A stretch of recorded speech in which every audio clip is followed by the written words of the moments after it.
All right, welcome to the Rattling the Brain podcast, season two, episode five. Today, it is my honor to introduce our guest, Matt Devlin. He is the TV play-by-play announcer for the Toronto Raptors.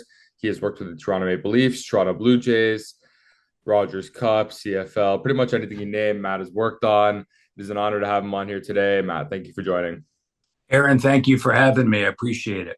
Anytime. All right. So just to start off and kind of get to know you a little bit, what Mhm. was your interaction with sports as a kid? Were you someone who played sports? Did you just like watching sports? What were sports like to you? I was somebody that liked to do both, right? I think, like a lot of kids, you're following every sport possible. And not only that, you're playing as many different sports as you can. And, you know, I was somebody that looked at the box score in the newspaper prior to going to school in the morning. And back this way before, talk to your dad, Aaron, about this, but way back, at the start of every season, they'd come out with magazines, periodicals about the outlook for the upcoming season. So whether it was college football, NFL, NBA, college basketball, baseball, I'd always have those, have a weekly subscription to Sports Illustrated. You just try to get it from every angle you could.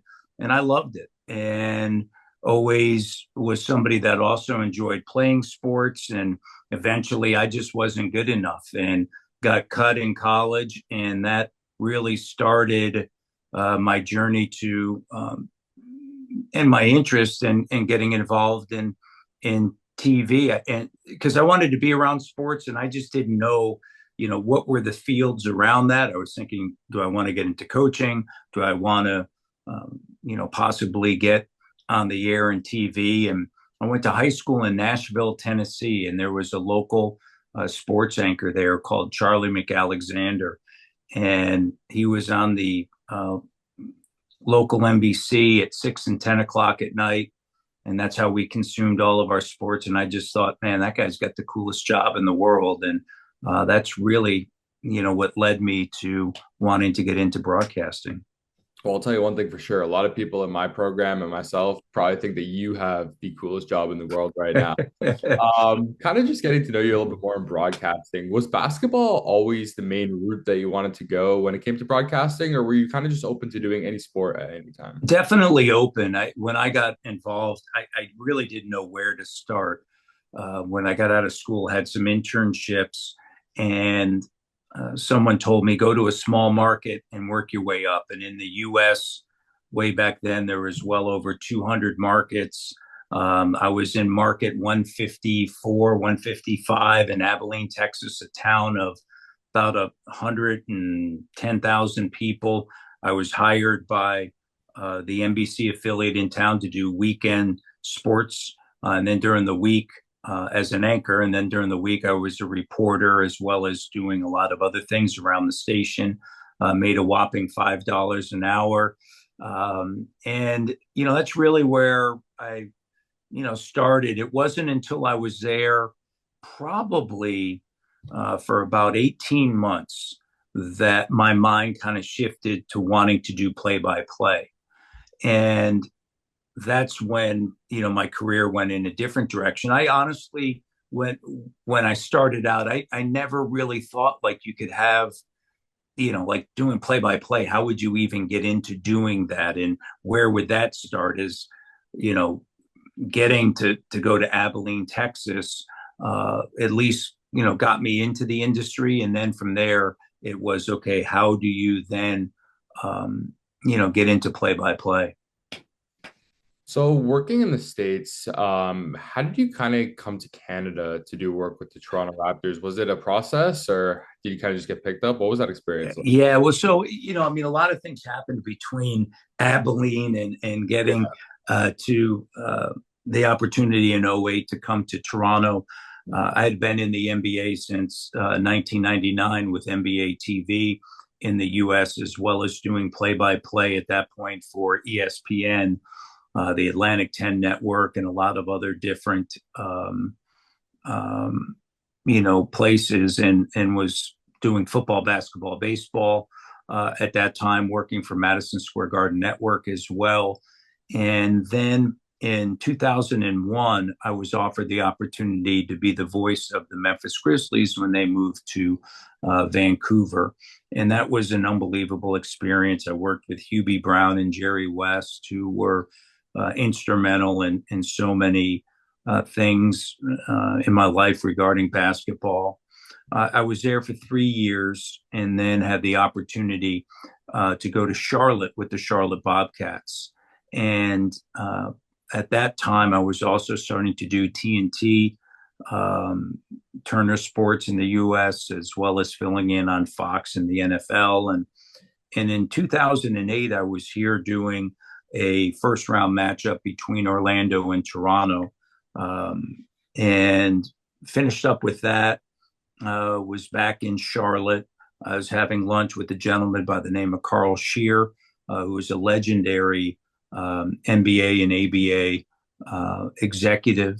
And I'd have lunch with him about once a week. And I loved hearing all the old stories of the deals he did and the trades he did. And he mentioned to me that Toronto had opened up, that there was a position there, and would you be interested in that? And I said I would. And I have a lot of family in the New York area. I was born in New York. My wife and I both have family in Toronto. At that point, we had three young sons, and just felt, this would be a great opportunity. So the long and short of that was I was offered the opportunity. We decided to take it, and it's been a phenomenal ride. Obviously, you think back to 2019. Not only did the Raptors win the title, we all became Canadian citizens as well that year. And, so it's great. It's the only place that my wife and I had moved throughout, my career. And we moved quite a bit, that I actually had family in the area. I have cousins here in Toronto as well as in Peterborough. So it just kind of all made sense. And it's been, very fortunate and blessed to have this opportunity with the Raptors. Awesome. Before we get a little bit more into the Raptors, just a little bit more about you and, taking the opportunities you can, because almost everyone I've had the opportunity to speak to in the industry really emphasizes that you have to be able to say yes to anything. I'm personally a big hockey guy. I just got an opportunity to announce a volleyball game, and obviously I said yes to it.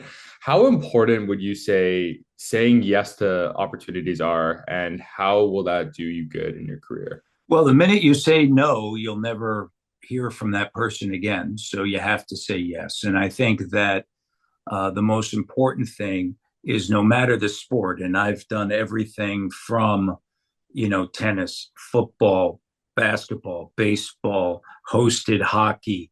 I've done synchronized swimming at the Olympics. I've done track and field at the Olympics. I never said boxing. I've done boxing. I have never said I've done soccer. It's just, as I'm talking about all the things, I never said no to an opportunity, especially early on in your career, because the reality of it is that getting any experience that you can, right, is valuable experience.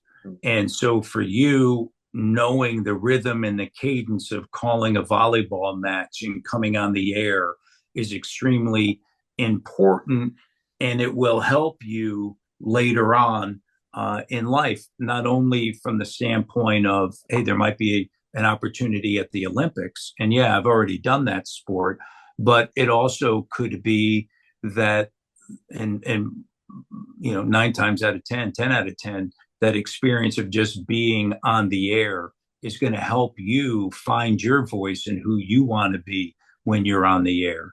And that's a process, right? Everybody says, hey, be yourself on the air, and sometimes that's hard to find when you're a young announcer. You want to try to sound like somebody else, or be somebody else, or do something like, but ultimately finding your own voice is extremely important. And that takes, for some people, time, and for others, there's a comfort level right off the bat. In terms of finding your own voice, obviously you've worked among the best of the best in your career. You probably worked among so many different personalities, whether it's former players, people who have done this for decades. In terms of finding your own voice, do you feel that you commentated the exact same way for different sports? Did you always try and be, have the exact same personality, or did you kind of make changes depending on who you were working with? Well, I think I will say this: the game dictates where you go. That to me is the number one thing, and I think that you find that out because as an announcer, as you get ready for a game, you have all this prep work. I have so much stuff for tonight's game against Indiana. If I started to show you all the different notes that I've written down and have spent the whole morning, putting together, maybe 10% of it gets in, maybe. The reality of that is that the game will let you know, meaning that if it's a tight game, you're going to stay involved in that game. If the game opens up and becomes more of a blowout, now you're going to go in a different direction.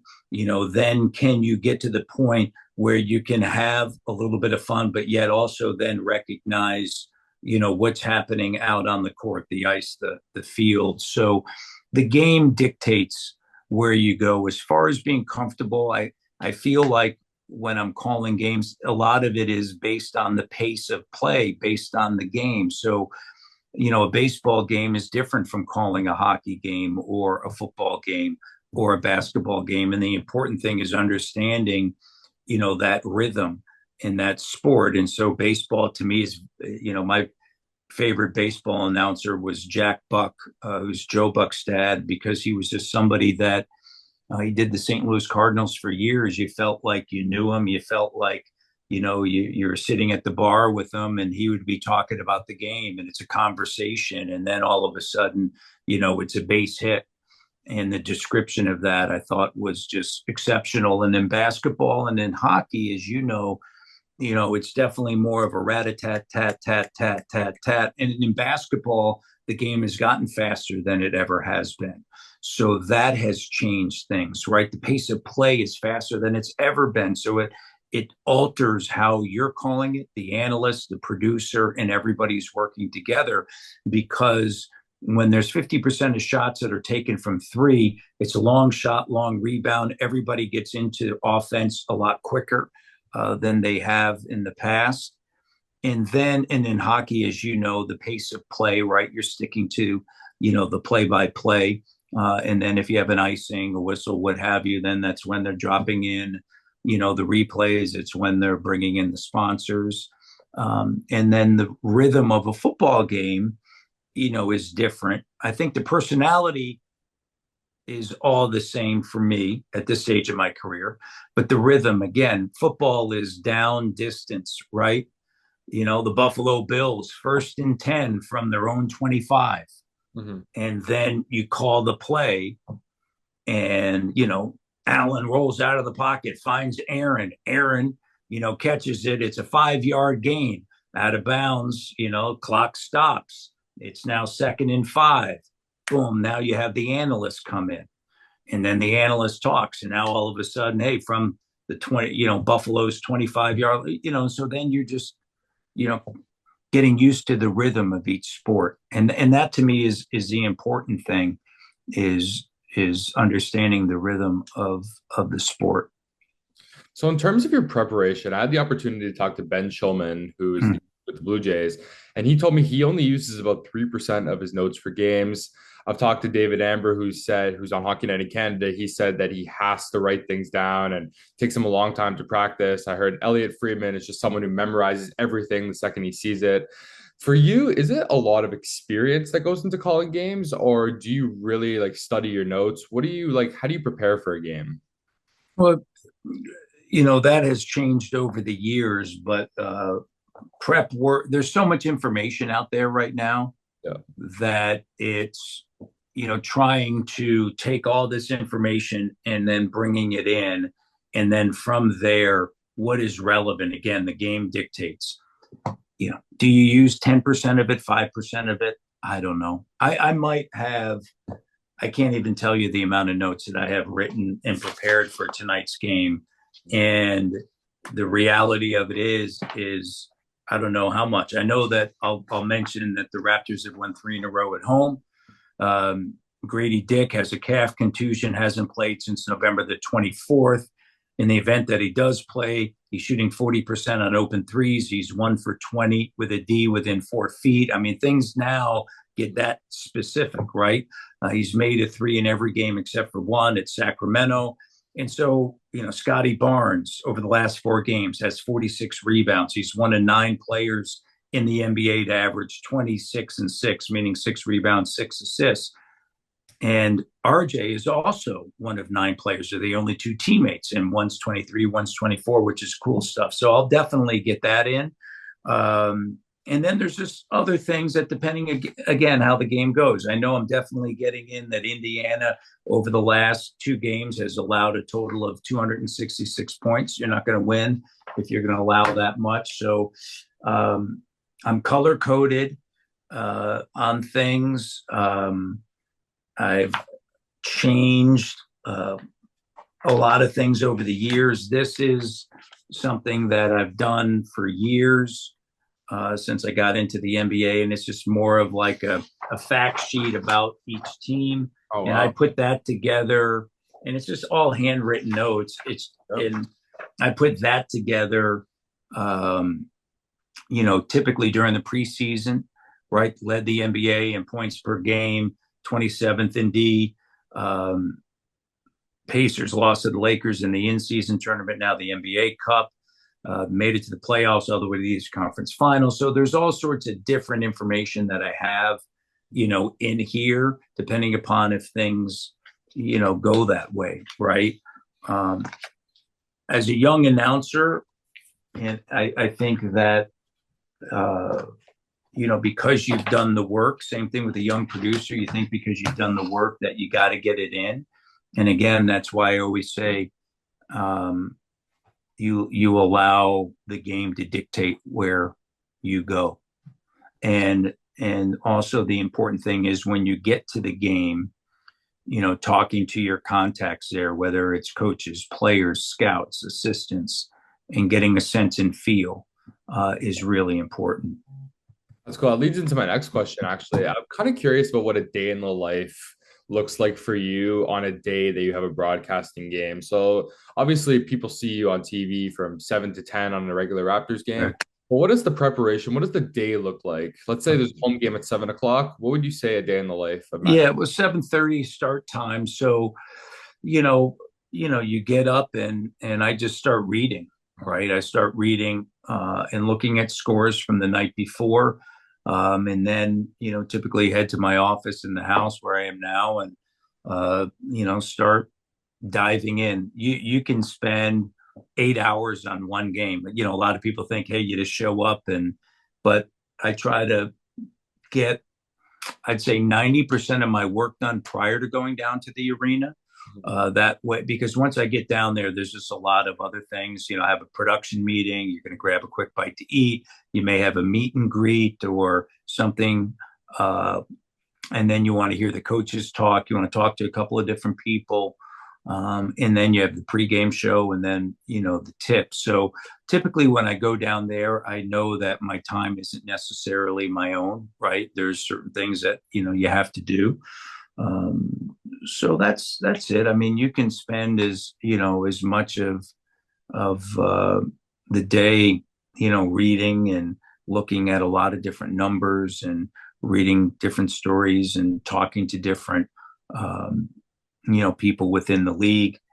Obviously, road, is very, different because if it's a back-to-back, for instance, we played at home against Philadelphia, second game of the year. We had Minnesota the next night at 7 o'clock local central. By the time we flew out, went through customs and got to the hotel, it was 3 a.m. local time, right? So you're waking up and you're getting a cup of coffee and, you go back at it, you're in your room reading, and then you go grab a bite to eat and get a workout in, and then you're right back at the, arena. Awesome. So in terms of kind of finding your own voice, obviously one of your famous things everyone knows, Van Vliet comes down the court, makes a three, and there's always some place. He scores from Mississauga, Peterborough. Where did that kind of start with you? Is that something you came up with and Yeah. kind of catch on? Yeah, so it was something that I only do it at home games, and Kyle Lowry, I remember, made a long shot. He pulled up and made like a deep, deep three, and I just said, "Hey, that's all the way from Mississauga," and it just kind of caught on. I mean, people, you know, it's like the next town over, right? Same thing in baseball. Oh, he hit that one all the way to Etobicoke. Like it's like just to emphasize how far somebody hit it, or how long the shot was, and it just kind of took off from there. I don't do it when I'm on the road. You do it more at home, and a lot of it, certainly in 2019, I was getting so many requests to do it, and it was a lot of fun, and I think the fans had a lot of fun with it as well. Oh, I definitely had fun with that. I was always waiting to see where the next place you would call was. In terms of pressure when you work, obviously you've been at it for a long time. You've done plenty of sports. When I do a TMU broadcast with maybe 20 people watching, my nerves are through the roof. When you have millions of people watching, die-hard fans of the team, do you feel a certain sense of pressure being the Toronto Raptors announcer? And does that ever weigh on you while you're on the broadcast? Yeah, I mean, I think moments, I think that that's something that's always there, whether it's nervous energy or however you want to use that energy. But I think, I think you have to understand that nobody's perfect, Mhm. right? And you struggle with that early as an announcer, because you want to be perfect. And I'm a perfectionist. I come back after games and I'll rewatch games. After games, I'll rewatch them in the morning a lot of time just to see how I handled certain things and see if there's a different way to call certain things. And so you're always working on your craft, but the nerves are natural, and you do feel them at times for sure, because you don't want to be wrong in certain situations, and but that does happen. It's happened to me. It's happened to a lot of announcers, and and in today's day and age, certainly it gets more amplified.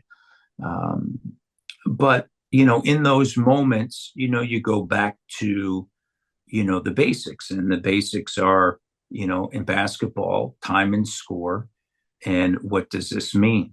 And so when there's 4.2 seconds left in game seven, and Kawhi Leonard, prior to him hitting that shot to win, to me, it was, time and score, how many timeouts, are there any fouls to give? And then what does that shot mean? And that shot, if he missed it, meant they were going to overtime, right? And if he made it, obviously, they won and would go on to play Milwaukee. And so you kind of go back to the basics in those moments. And then I've never written anything down for a conclusion of a game. Um, many notes and different things that I have, I just, once the ball goes up in the air, you're calling the game, Aaron, and calling it and seeing what fits and what doesn't fit in. And then you're working with a producer and your analyst, depending upon, and a director and people in the truck where they want to go, and stuff. So there's a lot of things at play there. But I will say this, that in 2019, I did kind of have that moment of, prior to game six, I had not thought about, what do I say if the Raptors win? And I think it was almost like, from a fandom standpoint, I didn't want to jinx it, right? It's been this remarkable ride. Um, and after game five, Kyle Lowry hit a shot to win it. I ran into Nick Nurse in the parking lot, the then head coach of the Raptors. And I was like, oh, coach, that was Nick. That was a tough one. And he's like, Matty, don't worry. He goes, we'll get the next one. We'll win game six. And I was like, getting in my car, I'm driving away, and I'm thinking to myself, all right, like, yeah, we're going to win the next one. And then I thought to myself, what am I going to say? And so that was Tuesday. We flew out to San Francisco. The game was on Thursday. prepping, for the work for the game on game 6. And really, that Thursday morning was really when I thought about, how do I encapsulate everything that was happening in all the different cities that were having watch parties, and everybody that was getting together within a community, and friends, and everybody, uh, that were having watch parties, all the different things that even I'm sure you experienced and you look back on fondly, from that time, when you were probably still in high school, and with your buddies watching the games. And so, that's really when I decided, to say, I wanted it to be very concise, because you don't, in those moments on television, you do not, and even on radio, you do not need to ramble on, right? That moment is you say something, you hope to be impactful, and then you say what exactly was accomplished, and then you let the moment breathe, and the director and the producer are, doing, their thing and their remarkable thing at that stage. And so that's when I came up with the idea of, Canada, the NBA title is yours. And so I did have an index card, wrote it down, Canada, the NBA title is yours. And I kind of kept it by my side during the broadcast. But I also made the decision to not sell it early, to wait till there were zeros on the clock. Because as we know, those games are finishing awful wonky. And that one certainly did as well. Yeah. But then once you say, okay, hey, Canada, and I felt that just that line kind of brought everybody right together. Canada, the NBA title is yours. Then I waited a beat, and I said, what, the Toronto Raptors are the 2019 NBA champions, right? And then from there, whatever was being said, it was just, coming to me within that moment. But the nerves are natural. I did feel the weight a little bit, right? Over those 48 hours of being out in San Francisco before we went over to Oracle in Oakland, about, what I said, and don't screw it up, and so was fortunate enough that, I kind of came to, that moment, and that the Raptors won, and it worked out. I love what a time that was. Curry shot it all the way up in the call, and yeah, it's still something you hear every day, right? Whenever you see a replay of that, whenever the NBA reposts it, hear the call on there. So that's super cool. Going back to kind of like your life in general, obviously you have a family, you have 3 boys, you're on the road a lot, you travel a lot, different sports here and there, working holidays. How do you kind of manage having your family life, being there for your family, and also being there for the fans and the people who watch you every day? Well, it's not easy, Aaron. It's a balancing act, and I would tell you, the interesting thing that you hear so often now is work life balance, and I don't know I don't know how that is. I mean, the schedule is such that I miss birthdays and you miss all these things, but I am extremely fortunate to have a partner, my wife, who has been with me for a long time and was there when I was calling minor league baseball games and high school football and basketball games, and knew how passionate I was about this. And then a very understanding family with 3 sons that, I miss a lot of their games and have missed a lot of birthdays and all those things. But, that's the job, right? That's the job part of it. That's, as you said earlier, and I said, hey, Charlie McAlexander's got the coolest job going, right? And as you said, hey, a lot of, so people think I have a cool job. And that part of it, calling the game, is not the job part of it. Yeah. Like, that's like the great part of it, right? I mean, tonight, Indiana, it's going to be a lot of fun. You don't know which way it's going to go, Raptors have played really good basketball at home. And you have Indiana that, despite making the Eastern Conference Finals last season, they've really gotten off to a slow start. And Tyrese Halliburton, who's a two-time All-Star, just signed a major extension. He's in the first year of that deal, making 42.5 million, and he's putting up career low shooting percentages. And so, those sort of things, like, I can't wait, right, for the game to get going.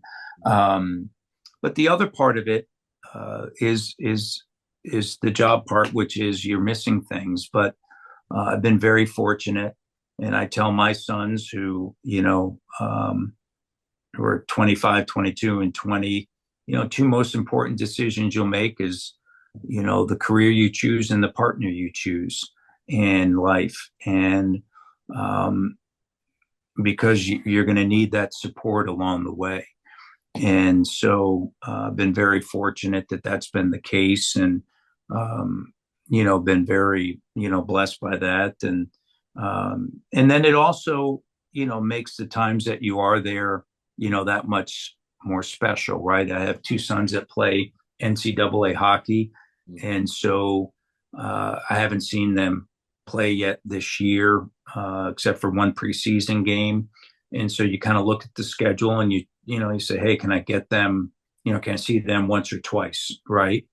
And then my oldest son works for University of Iowa basketball. Try to look at the schedule. Hey, is there a game that I can go to see him? And sometimes the schedule works in your favor, and sometimes it doesn't. But that's just life. That's awesome. The one thing I was actually looking up your family, just doing some research before interviewing you, and the first video that comes up is your son draining a half-court shot Yeah. at Iowa. That was pretty incredible. And obviously, you got two boys play high-level hockey. Yeah, no, it's amazing. Jack is our oldest son, who went to a program at the University of Iowa for students 18 to 25 that have cognitive and intellectual disabilities. And the coach there, Fran McCaffrey, took him in as a student manager. And since he graduated from that program, and that happened on senior night, which was amazing. I was not there.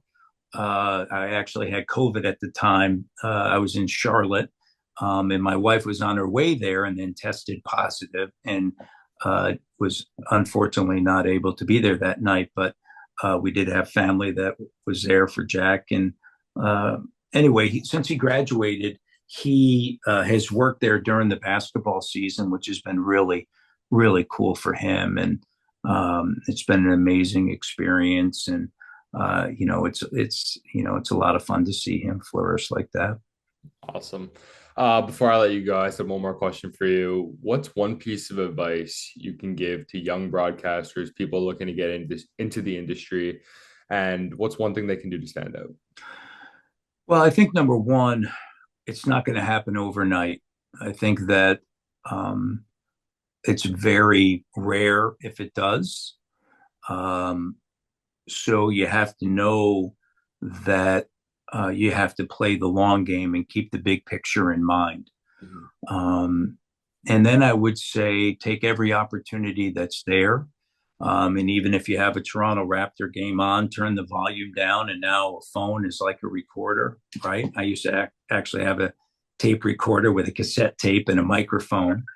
And you would turn down the sound. I would, when I was doing minor league baseball, turn down the Laker games with Chick Hearn, and just start calling the game. And you're a critic of yourself, right? Sometimes your own worst critic, but you go back and listen to it. Again, you're not going to have crowd noise and all the other different things, or an analyst maybe that, but it's just good to call those games, right? And I would say that you have to be patiently persistent. And I know it's a little bit like patiently persistent. Well, your time may not be the timeline of somebody that's hiring. I've missed out on many different jobs along the way. I spent 7 years calling minor league baseball games. I did high school games, football and basketball. And, fortunately, a gentleman by the name of Pete Silverman, in 1998, heading into 99 summer, hired me for MSG Network, um, specifically MSG Net Radio, where I was calling the WNBA New York Liberty. Um, and he also gave me an opportunity to do pre-post filling in on Yankees radio, Knicks radio. And so that really, and I was doing television play-by-play at that time as well for a small conference on MSG Network called the Northeast Conference Basketball. And so it's important to find somebody along the way that's also going to advocate for you. And that's, not easy either, right? Because back then I would send out just videotapes of myself all throughout the country to as many people as I could to have them watch and listen. And hey, do you have, some information? But today it's a little bit different, right? And maybe easier in a way that you can get that information out, because you can email it to somebody. Hey, here's my reel. But then finding somebody, that has the time to really work with you, and listen to you and say, yeah, okay, you got a chance, right? And that person for me was Pete Silverman, who was an executive at that time. And so just be patiently persistent when you're pursuing a job or pursuing something. You understand that patience is involved, because my first job didn't come after school. I was interning for free at a TV station, as well as working two side jobs. And it took, I want to say, a good 6 months, 7 months, before I got a job. And I felt I was fortunate that I got it, right? And then I'll never forget when I went off to Abilene, Texas, at the station that I was interning, uh, the sports anchor at that time just said, "Hey, Matt, when you go off, don't come back. Don't come back. Like when you go, hey, it's going to be different. It's going to be this. It's going to be that. But if you come back, the chances, because I was working interning at a big market in Houston, Texas, and he said if you come back, the chances of getting on the air are really slim, right? So go there, cut your teeth, do the best you can, and then just try to come back eventually, right? When you have all that kind of experience that you gained, right? So those are just a few things. Everybody has, Aaron, their own story, has their own pathway. And for some, it just takes a little bit longer than others. But just like a player, sometimes you don't want it too soon, because are you really too ready? Are you ready for it? And so I always have looked back and said, that all those stops along the way and the jobs I didn't get along the way, that they ultimately, it turned out the way, it was supposed to, because they led me to here. Awesome, thank you. And yeah, it's great advice. And don't want to keep you too long. You got a big day coming up tonight, and you've done so much great things in the industry, and it is a pleasure having you on and hearing your story. So thank you for giving me your time. Yeah, my pleasure. Thank you for having me, and all the best. Awesome, Keep guys. calling those games. All right. Got it. All right, All right. guys. This concludes season 2, episode 5 of the Rattling the Brain podcast with Matt Devlin, and we'll see you guys in the next episode.